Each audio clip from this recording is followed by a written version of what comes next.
उसकी जड़ को काटते रहते हैं, उसमें नीचे भयंकर एक काला नाग बैठा रहता है, वो मुंह फैलाए बैठा रहता है, लेकिन सबको भूल करके वो उसे खाता। कभी सिंह की गर्जना, कभी हाथी की चिंगार, और अंत में वो लता कटती है। नीचे सर ऊपर पैर किया हुआ व्यक्ति, उसे सुख तो मिलता नहीं, 2-4 बूंद कभी चाट लेता तो मौज आ जाती है, बस नीचे गिर जाता है और एक काल रूपी सर्प उसका भक्षण कर लेता है। हे राजन, ये संसार जंगल है, जीव आता है, माया के जाल में पड़ के भटक जाता है। यहाँ छोटे छोटे रास्ता हैं, छोटे छोटे रास्तों में भटक रहे। छोटे छोटे रास्ते किसके द्वारा? ये संसारियों के द्वारा कल्पित मार्ग, छोटे छोटे मार्ग हैं। ये कहते हैं अरे क्या करोगे भजन करके, भजन करके कोई पेट भरेगा? देखो हम गरीब आदमी थे, हमने ऐसे किया ऐसे किया ऐसे किया, और देखो हम संसार की इतनी ऊंची उपलब्धि पर पहुंच गए, तुम भी हमारे मार्ग का अनुसरण करो। वो कहता चलो हम तुम्हारी पीछे चलेंगे। आगे जाने के बाद वो रास्ता बंद। या फिर तमाम तरह के अप सिद्धांत और अप संप्रदाय, जिनका वैदिक संस्कृति से कोई लेना देना नहीं है, वे कहते हैं ये वेद पुराण पोथी पत्र सब पंडितों ने बनाए, इनमें क्या धरा है, तुम हमारे पीछे चलो, हम तुम्हें सीधा परमात्मा बना देंगे और वो परिपूर्ण राक्षस बना देंगे। क्यों? न गौ के प्रति श्रद्धा रह जाएगी, न संत के प्रति रह जाएगी, न ब्राह्मण के प्रति श्रद्धा रह जाएगी, तो क्या बचा पास में? सब खत्म हो गया, कुछ भी नहीं बचा। हरिशरणम, ये स्थिति है। यही छोटे छोटे मार्ग हैं। इसमें राजमार्ग क्या है? राजमार्ग है भक्ति का मार्ग। बाकी तो छोटे छोटे सब रास्ते हैं। भटक करके चोर डकैत उसको लूट लेते हैं। ये चोर डकैत क्या है? ये काम क्रोध आदि चोर डकैत हैं। प्यास किस चीज की है? बोले विषय की प्यास। और विषय के सुख की प्यास के कारण ये कुएं में लटकता है। ये कुआं कौन है? ये अंधेरा कुआं है गृहस्थाश्रम, इसमें लटकता है। अंधेरा कुआं है। उजेले कुएं में जहां पानी हो वहां कोई गिर जाए तो कोई ना कोई पानी खींचने के लिए आएगा तो उसको निकाल लेगा, लेकिन जो अंधेरा कुआं है उसमें गिरने के बाद कोई निकालने वाला नहीं है। ये गृहस्थाश्रम अंधेरा कुआं, इसमें गिरने के बाद कोई निकालने के लिए नहीं आता। हाँ, जो इसमें गिरे हुए हैं वो कहते हैं भाई क्या करोगे, यहीं रहो, कूप मंडूक की तरह। वो वहीं उसको कर देते हैं और कहते हैं अरे देखो भाई, तुम ये सब बाबाजियों का काम है, और देखो सबसे ऊंचा गृहस्थाश्रम होता है, तुम कृतार्थ हो, तुम्हें अब कुछ करने की जरूरत नहीं है। तुम्हारा भजन तो लड़के बच्चे पालना, यही तुम्हारा भजन है, दूसरा तुम्हारा भजन नहीं है। अरे भाई, ऐसे लोगों के बहकावे में मत आ जाना। लड़के बच्चे पालना, व्यापार कर लेना, पेट भर लेना, ये भजन नहीं है। भजन है अपनी संपूर्ण क्रिया श्री कृष्ण की प्रसन्नता के लिए करना और उन्हें समर्पित कर देना। भगवान के निमित्त यदि व्यवहार का कार्य भी कर रहे हो तो वो भी भजन है। और भजन भी भगवान के लिए नहीं, संसार की किसी वस्तु की प्राप्ति के लिए, वो भजन भी भजन नहीं है। ये लता कौन है? ये जीवन लता है। इसके सहारे नीचे से ऊपर पैर करके लटकता है। इसका मतलब ये है कि गृहस्थाश्रम का सुख ऐसे ही नहीं मिल जाता है, नीचे से ऊपर पैर करने पड़ते हैं महाराज, सिर के बल खड़ा होना पड़ता, तब उसे कुछ मिलता है, 2 रोटी मिलती, दिन भर कमाना पड़ता है। नहीं तो पत्नी कहती भाग जाओ, मुफ्तखोर को हम नहीं देते, ये लाओ तो खिलाएंगे, नहीं तो कुछ नहीं खिलाएंगे। ये स्थिति हो जाती है। ये सफेद काले चूहा कौन है? ये दिन रात है। ये दिन रात काट रहे हैं जड़ को। बुढ़ापा आ गया, जर्जर हो गए, गिर गए, नीचे काल रूपी सर पे खा गया। ये तो ये स्थिति है। और दूसरी स्थिति अवस्था क्या है? बोले दूसरी अवस्था ये है कि इनमें इस जंगल में भटकने से बच कौन सकता है? जंगल के भेद को जंगली जानते हैं, इस संसार के भेद को संत जानते हैं, महात्मा जानते हैं। क्या? बोले संसार में जन्म लेने के बाद भागवत धर्म का आचरण करो, बस मुक्त हो जाओ। वे राजमार्ग से लेके जाते हैं, जंगल की सुंदर शोभा का दर्शन कराते हुए जाते हैं। कहीं मोर नाच रहे हैं, ये भक्त मयूर हैं, यही नृत्य कर रहे हैं कीर्तन करके। और कहीं कोयल बोल रही है, कहीं तोता बोल रहा है। इस मार्ग में सुखदेव जी तो भागवत के श्लोक गा रहे हैं, और वंदे वाल्मीकि कोकिलम, आरुह्य कविता शाखाम वंदे वाल्मीकि कोकिलम, ये वाल्मीकि कोयल गूंज रही है। इस तरह से तोता कोयल मोर का दृश्य देखते हुए, नाचते गाते हुए, कीर्तन करते हुए, कथा सुनते हुए, संतों का संग करते हुए और भक्ति के मधुर फलों का आस्वादन करते हुए और भक्ति की सरिता में सराबोर होते हुए, अमृत के झरनों से झरते हुए, अमृत का पान करते हुए जब वे जाते हैं तो बस उन्हें पता ही नहीं चलता कि इतनी लंबी जीवन यात्रा कैसे तय हो गई। भजन कीर्तन करने वालों को पता नहीं चलता कि हम 40 साल के, 50 साल के, 60 साल के कैसे हो गए। संसारियों को जीवन काटना मुश्किल पड़ जाता है। श्री वृंदावन बिहारी लाल की जय। एक बार पूज्य श्री मामा जी, श्री नारायण दास जी भक्तमाली जी महाराज बड़े अच्छे महापुरुष हैं। एक बार वो बताए, उन्होंने अपने एक संस्मरण सुनाया। बोले एक बार हम करह से चले नूराबाद के लिए। करह है आपका मुरैना जिले में। करह से नूराबाद के लिए चले तो पुरानी बात है, जंगल थे, रात को कई साधु थे, लोटा डोली कमंडल सब लिए थे, भटक गए तो अभी रास्ते में किससे पूछें। बोले उस समय भवाटवी का अर्थ स्पष्ट हुआ। बोले यही है भवाटवी। अब तो भटक गए सो भटक गए, क्या करें, कहां जाएं। छोटे छोटे रास्तों पर चलें तो कहीं के कहीं पहुंच जाएं, आगे कोई रास्ता नहीं। बोले भगवान की क्या लीला, ठाकुर जी आए कि कौन आया। एक किसान आया उसी समय। बोले बाबा जी यहाँ कहाँ भटक रहे हो। बोले महाराज हम लोग करह से चले हैं, नूराबाद जाना चाहते हैं। अरे बोले ये नूराबाद का रास्ता नहीं है, ये तो छूराबाद का रास्ता है। यहाँ सब चोर डकैत रहते, मुरैना है, जंगली क्षेत्र है। आप संत महात्माओं के लोटा कमंडल भी छीन लेंगे, ऐसे बदमाश रहते हैं इस क्षेत्र में। ये तो छुराबाद के रास्ते आ गए, तुम ये नूराबाद कहाँ है। अच्छा ऐसा करो, बोले अब हमको रास्ता बताओ। बोले रास्ता तो अब क्या बताएं, हम खुद चलते हैं। तो वो आगे आगे हो गया किसान और हम लोग उसके पीछे पीछे चलने लगे। पीछे पीछे चलते चलते चलते चलते और जाने कहाँ गलियों से, पगडंडियों से लेके और ठीक रोड पे उसने पहुंचा दिया। बोले बस महाराज अब रोड आ गया, इसको मत छोड़ना। वो टिमटिमाती हुई लाइट दिखाई पड़ रही है, वो ये नूराबाद कह के वो चला गया। भगवान जाने कौन था कि हम लोगों को रास्ता दिखाने आया था।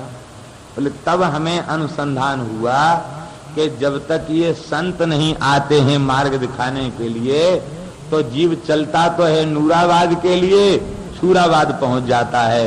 ये काम क्रोध के डकैत उसका सर्वस्व लूट लेते हैं। बोले नूराबाद क्या है, कहते नूर माने होता है रूप, आबाद।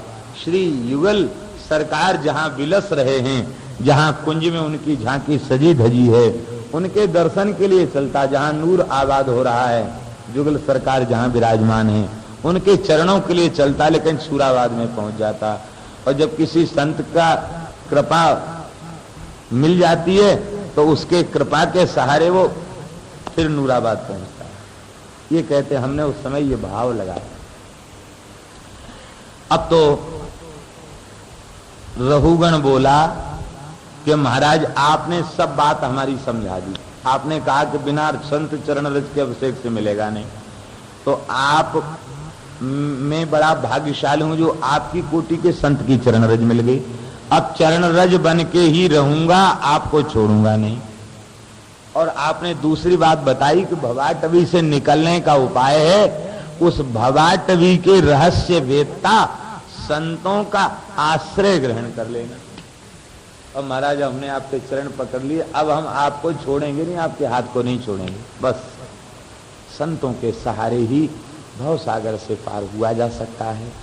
बस ये संतों का जो कथा कीर्तन का मार्ग है, भगवान नाम जप, भगवान नाम स्मरण का मार्ग है, संत वैष्णव की सेवा का जो मार्ग है, इसी मार्ग के सहारे जीव सहज भाव से पार हो जाता है। श्री इस चरित्र का जो श्रवण करता है उसे दिव्य ज्ञान की प्राप्ति हो जाती है। तस्येदम उपगायंती, उनके संबंध में यह बात प्रसिद्ध है। क्या? आर्षवस्येह राजर्षेर मनसापि महात्मनः नानुवर्तमार्हति नपो मक्षिकेव गरुत्मतः। जैसे मक्खी गरुड़ जी की बराबरी नहीं कर सकती, ऐसी जड़भरत जी के दिव्य ज्ञान की समता साधारण जीव नहीं कर सकता है। जो दुस्त्यज भोग, जिनको, अरे भाई चक्रवर्ती राजा की बात छोड़ दो, एक गरीब आदमी अपनी फूस की झोपड़ी नहीं छोड़ना चाहता, तो कहता है इसी में पैदा हुए यहीं मरेंगे, हमको छोड़ के कहीं नहीं जाना। लेकिन दुस्त्यज राज्य के भोगों को हृदय स्पर्शा, देवताओं के चित्त में भी अभिलाषा जग जाए जिन्हें देख करके, ऐसे जहऊ युवैव, युवा अवस्था में त्याग दिया, वृद्धावस्था में भोगों को त्यागा तो क्या त्यागा? बयसी गते कह काम विकार शुष्के नीरे कह कह सार। फिर क्या हुआ? इसलिए युवावस्था में भोगों पर, वासना पर विजय प्राप्त कर ली और उत्तम श्लोक लालसा छूटा। कैसे? उत्तम श्लोक लालसा, भगवत प्राप्ति की लालसा का, उत्कट कामना का जब उदय होगा तो सारे भोग अपने आप नमस्कार करके पीछे छूट जाएंगे, नहीं रहेगा कोई। इस उत्कट अभिलाषा का उदय कैसे होगा, कब होगा? बोले तब होगा जब चित्त निष्काम होगा, रजोगुण और तमोगुण की निवृत्ति होगी। तमोगुण की निवृत्ति कब होगी? चित्त निष्काम कब होगा? जब अनन्य भाव से नाम की शरण ग्रहण की जाए। नाम की शरण, भगवान की कथा की शरण, सत्संग की शरण ले लो, चित्त निष्काम हो जाएगा, भगवत प्राप्ति की अभिलाषा का उदय हो जाएगा। श्री वृंदावन विहारी के ज्येष्ठ पुत्र सुमति थे। इन्होंने विचार किया कि हम अपने पितामह के मार्ग का अनुसरण करें। इनके पितामह माने ऋषभदेव भगवान। ऋषभदेव भगवान के परमहंस आश्रम की नकल संभव नहीं है। वैसा ज्ञान हो जाए तभी संभव, नकल संभव नहीं। इन्होंने नकल किया, एक संप्रदाय की स्थापना कर दी और वे वेद धर्म की निंदा करने के कारण, मनमाने व्रत उपवास के कारण, दिगंबर रहने के कारण, केश नुचवाने के कारण, इन सब कारणों से, शौचाचार से हीन होने के कारण वे सब अधः पतन को प्राप्त करेंगे। इस बात को भी भागवत में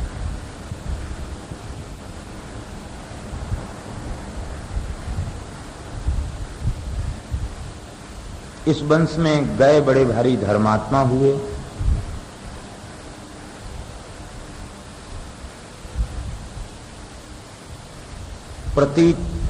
प्रतीह नाम के महापुरुष भी हुए जो अध्यात्म तत्व के बहुत बड़े उपदेष्टा थे।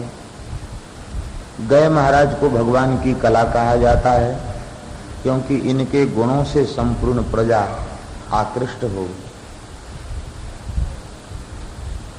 तस्येमाम गाथाम पांडवेय पुराविद उपगायंती।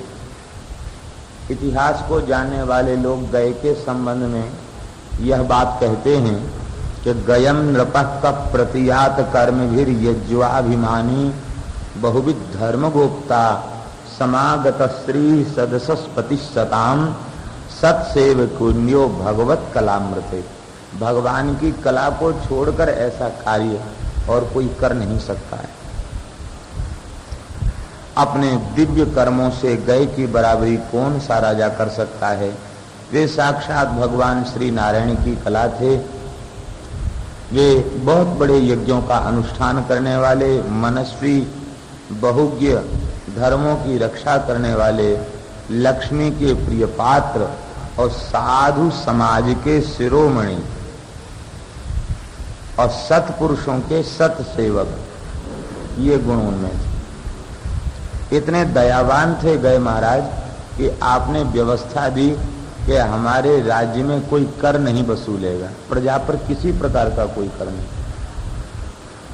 ऐसे धर्मात्मा थे कि श्री लक्ष्मी की आपके ऊपर ऐसी कृपा थी, आपके पुण्य के प्रताप से सभी वर्ण सभी आश्रम धर्म में व्यवस्थित थे।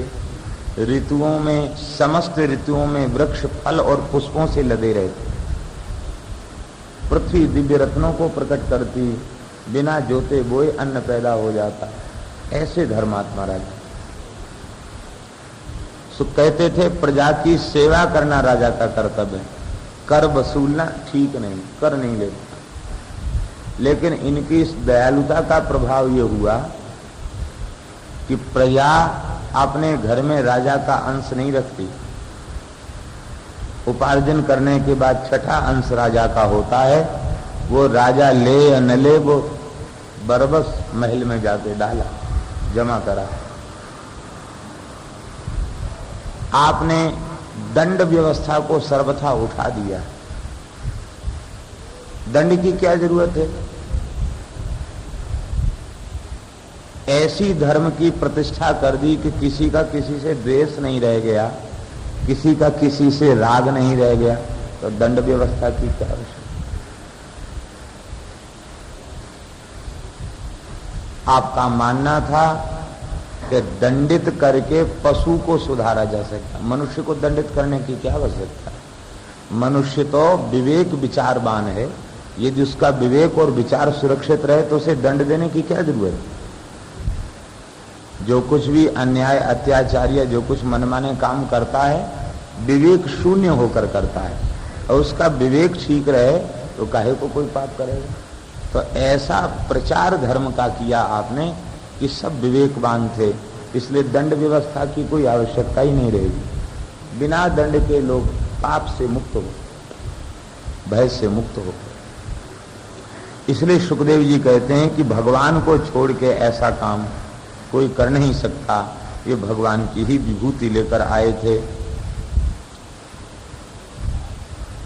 परिव्रतम वंशमिमं विरजश्चरमोद्भवः अकरोदत्यलं कीर्त्या विष्णु सुरगणम यथा। ये प्रियव्रत महाराज का जो दिव्य वंश है, यह अत्यंत दिव्य वंश है। भगवान ने जैसे भगवान विष्णु देवताओं की शोभा बढ़ाते हैं, ऐसे ही प्रियव्रत के वंश ने इस वंश की शोभा बढ़ाई। देखिए, इतिहास में प्रियव्रत से अधिक राज्य किसी राजा का नहीं हुआ। सबसे पहली बात तो मनु जी के सबसे बड़े पुत्र हैं प्रियव्रत जी, और मनु के छोटे पुत्र हैं उत्तानपाद। उत्तानपाद की सैकड़ों पीढ़ियां बीत गईं, हजारों हजारों वर्ष तक राज्य किया गया। अकेले ध्रुव जी ने 36,000 वर्ष तक राज्य किया। बहुत समय तक, दीर्घकाल तक शासन करने वाले राजा, और इन सबकी आयु बीत गई, वंश बीत गया। अंत में प्राचेतस दक्ष हुए, और दक्ष की 60 कन्याएं हुई, और इसके बाद प्रियव्रत उत्तानपाद का वंश समाप्त प्राय हो गया, कोई पुत्र नहीं रहा।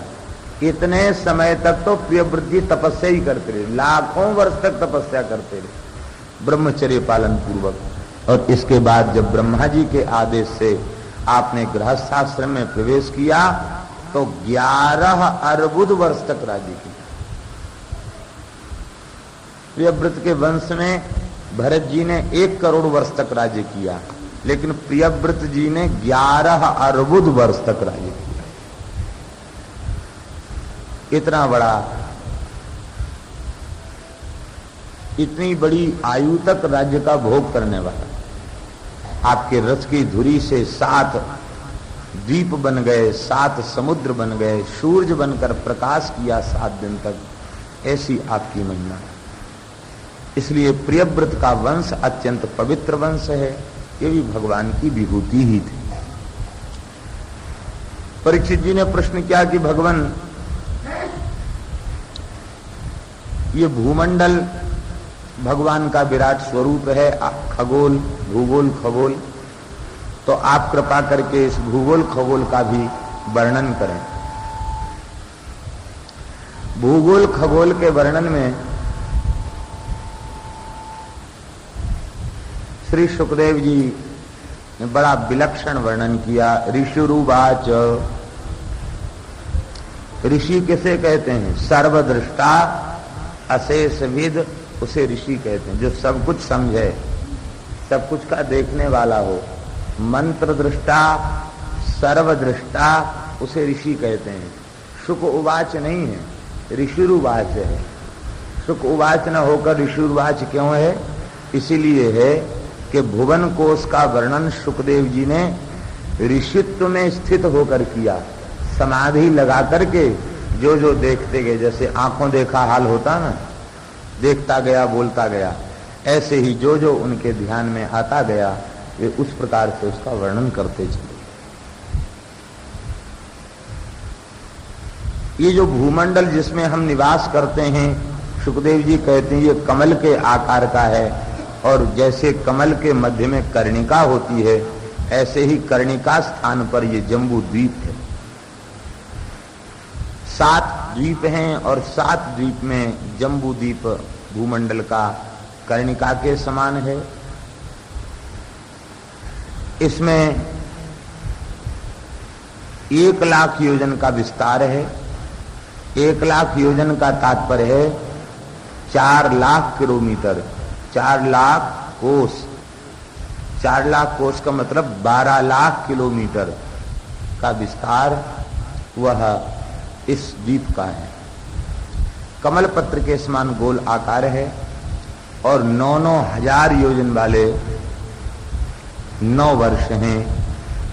इनकी सीमाओं का विभाग करने वाले 8 पर्वत हैं। इनमें एक 10वां वर्ष भी है, इसका नाम इलाव्रत वर्ष है। सुमेरु पर्वत जैसे कमल के मध्य में कर्णिका हो, ऐसे ही सुमेरु पर्वत मध्य में विद्यमान है और वह 1 लाख योजन ऊंचा है।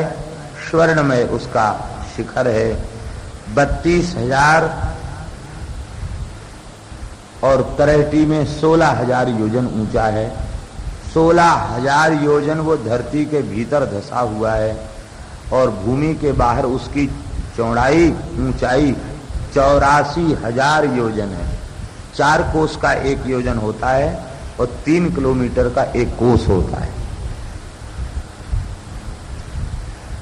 इलाव्रत वर्ष के नील श्वेत श्रृंगवान 3 पर्वत हैं। रम्य किरणमय कुरु इन वर्षों की सीमा को बांधते हैं और यहाँ हरिवर्ष किमपुरुष इन सबसे भारतवर्ष की सीमाओं का विभाजन होता है। बड़े बड़े वृक्ष हैं, आम, जामुन, कदम्ब और बड़, इनके 4 वृक्ष हैं। यह 1100 योजन ऊंचे हैं। इतनी ही लंबी शाखाओं का विस्तार है। इनकी मोटाई 100 योजन की है। ये वृक्ष जो है 1200 किलोमीटर की चौड़ाई में, क्षेत्रफल में इनका तना है। इन पर्वतों पर 4 सरोवर हैं, दूध, मधु, ईख और मीठे जल से भरे हुए हैं। इनका सेवन यक्ष, किन्नर, देवता आदि करते हैं। मनुष्य को इनका सेवन करने का अवसर प्राप्त नहीं होता।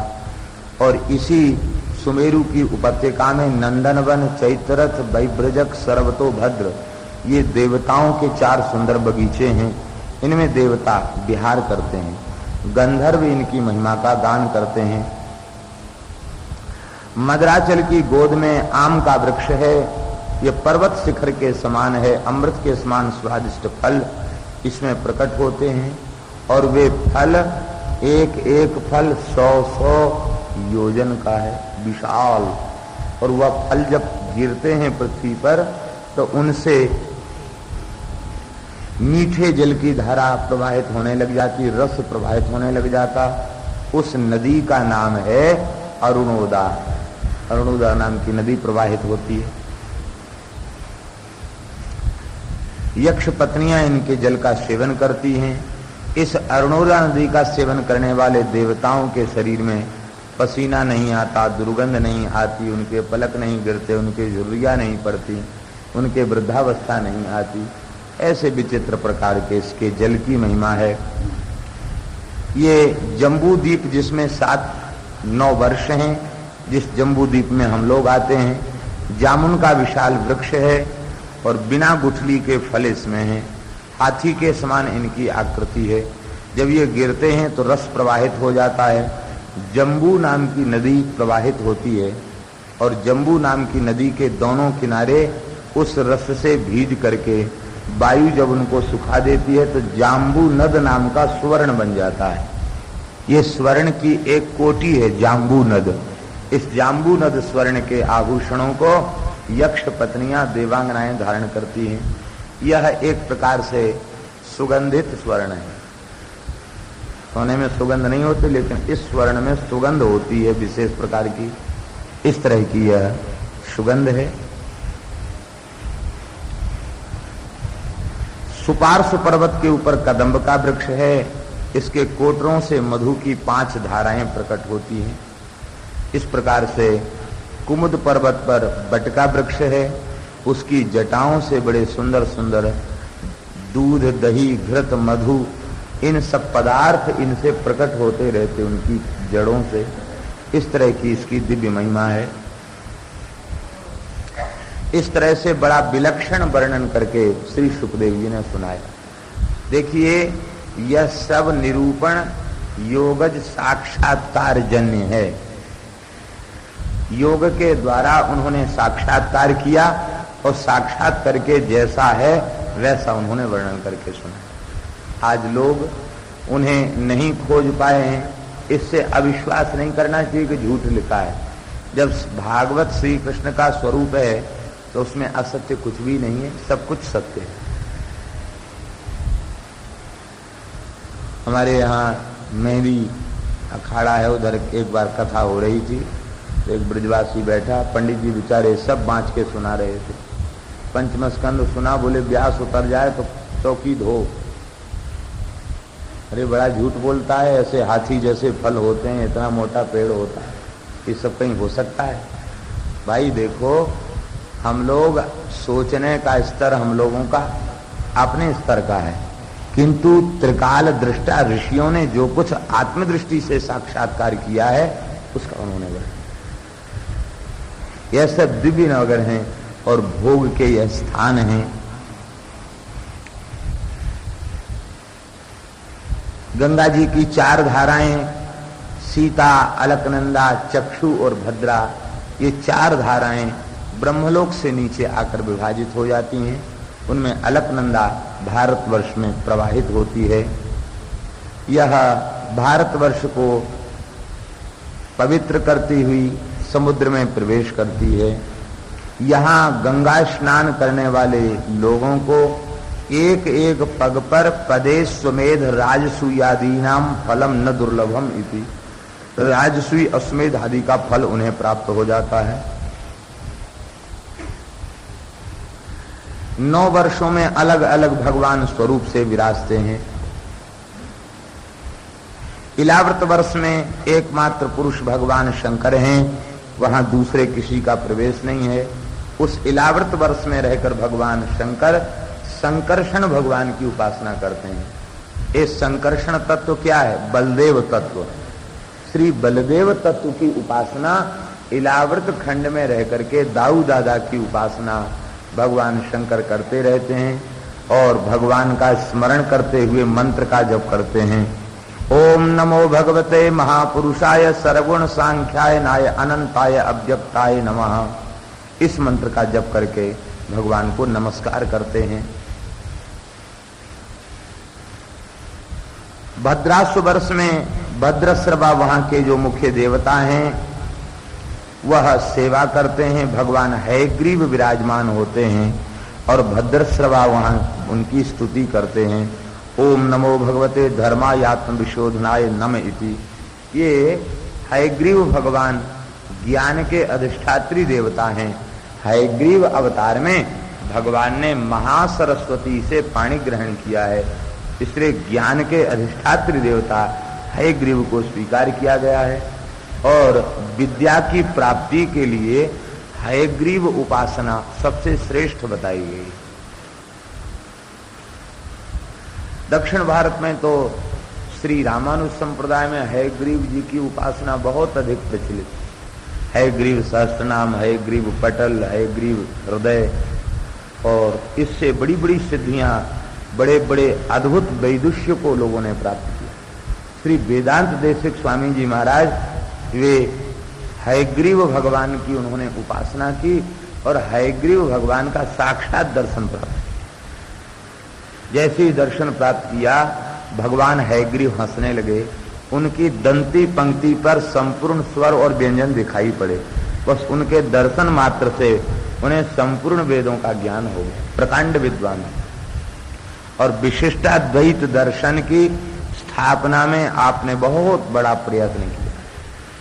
वैष्णवता के दर्शन को स्थापित किया। भगवान वैकुंठनाथ के घंटा का अवतार आपको बताया जाता है और बड़े भावुक और बड़े सरस हृदय के। आपका एक वेदांत का ग्रंथ जिसका नाम है शतदूषणी, अद्वैत के खंडन के लिए एक एक युक्ति को 100 प्रकार के से खंडन किया। जीव और माया और ब्रह्म, इन